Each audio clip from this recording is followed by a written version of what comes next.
Live from the internet, it's the Dr. Tom the Frog Show!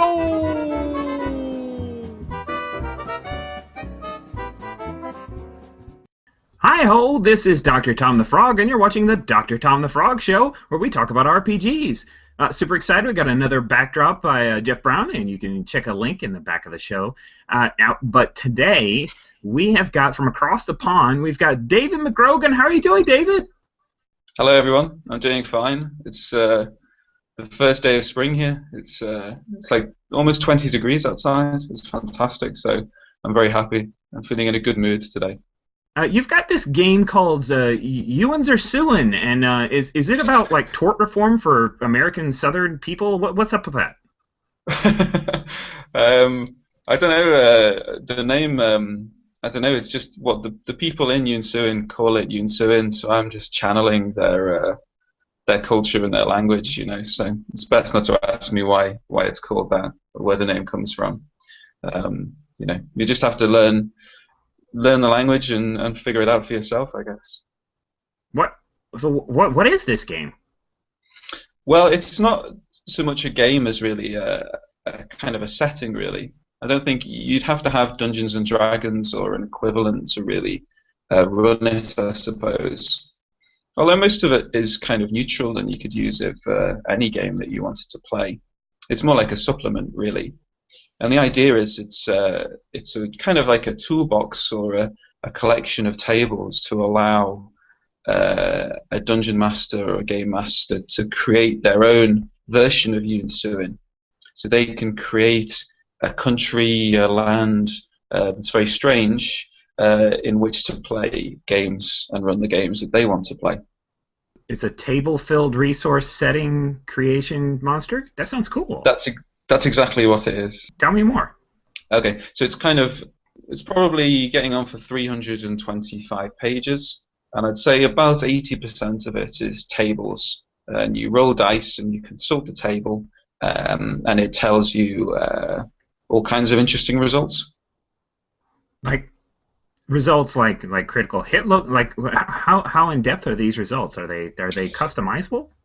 Well, it depends on the table, and yeah, to some degree you can customize them yourself, or you can come up with your own ideas. The idea is that the results give you an inspiration, really, to allow you to come up with your own cool ideas. So it's sort of almost like a guide, really, to create your own version of the setting. What? Hold on a second. I've got a little me in my throat. Bless you. Thank you so much.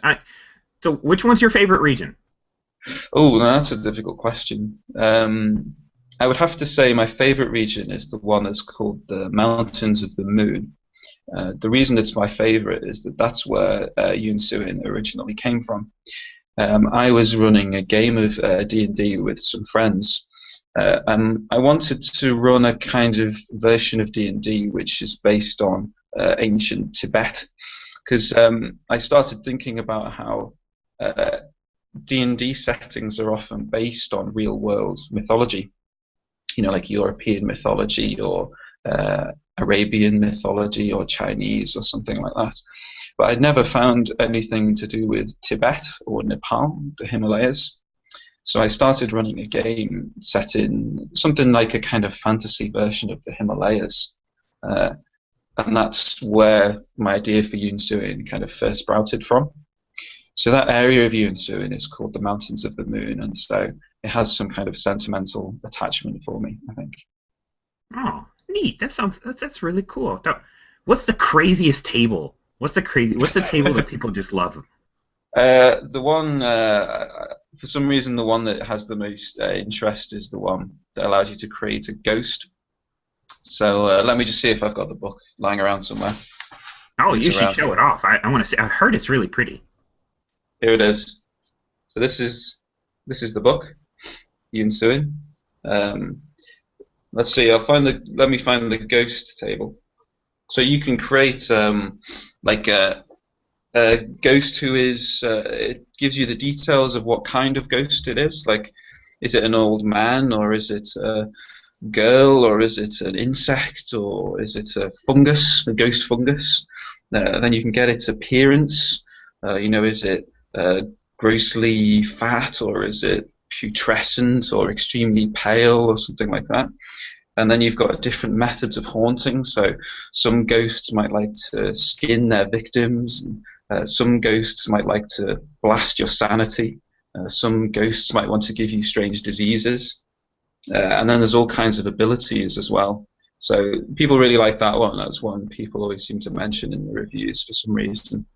But there are loads more, as you can see. If I flick through the book, it's quite a big book. Wow, that's a lot of white and gray box text. That's great. Yeah. That's Microsoft Word's way of telling you that there's a table. As if there's lots of white and grey box text. Enough talk about Yoon Suin and blogging and everything. I've got a serious question for you, David. Are you ready for your serious question? Yes, I'm absolutely 100% ready. Okay, well, this one's got a qualifier. Do you read or watch Game of Thrones? I have read all the books. I've never watched the TV series. I'm kind good of enough. Good enough. Okay. Yeah. Mm-hmm. Would you rather be a member of House Lannister or House Stark, and why? I would have to say Lannister, partly because if you're in House Stark, it just seems to be bad luck. Just the name seems to have bad luck attached to it, and also the Lannisters just seem to have more fun, don't they? I don't mean necessarily the incest. You can set that to one side, but apart from that, they seem to have the most fun. So, I think I'd plump for Lannister. Yeah, I can't say I blame you. All right. Well, David, it was super exciting. I had a great time having you on the Dr. Tom the Frog Show. Thank you for coming on. No, thank you very much. I really enjoyed it. Thank you, Dr. Tom.